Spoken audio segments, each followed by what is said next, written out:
Schwann statement of Nagarjuna గారు and Supriya statement record చేసినారు. For consideration 10th adjourn అయిందండి. 10th రోజు ఆర్గ్యుమెంట్స్ వింటారు. విన్న తర్వాత సమన్స్ టు ది అక్యూజ్ ఇస్తారు.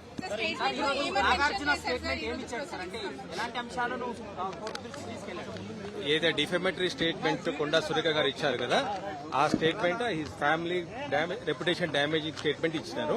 దానికి గాను డిఫెమేషన్ కేసు ఇచ్చినారు. ఓకే,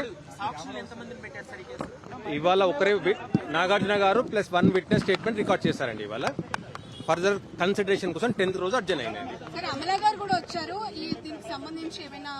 అమలా గారు ఫ్యామిలీ సపోర్ట్ కు వచ్చారు, అంతేగాని షీఈ్ నాట్ ఎ విట్నెస్ అండి ఈ కేసుకి.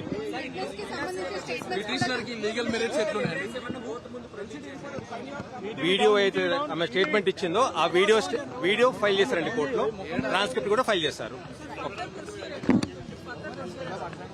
On 10th, if the court is satisfied that a criminal case is made out, court will issue first notice, pre-cognizance notice issue చేస్తారు. Petitioner కి లీగల్ మెరిట్స్ ఏమున్నాయి?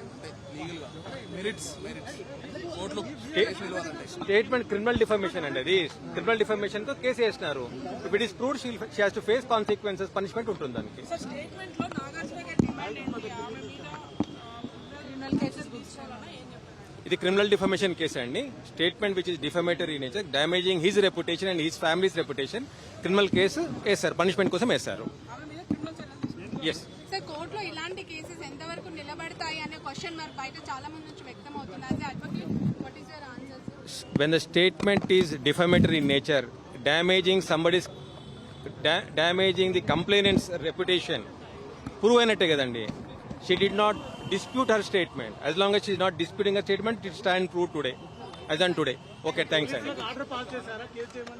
అండి, ఇది పోలీస్ కాగ్నిజబుల్ కేసు కదండి, police వాళ్ళు చర్య తీసుకోవాలి దీనికి.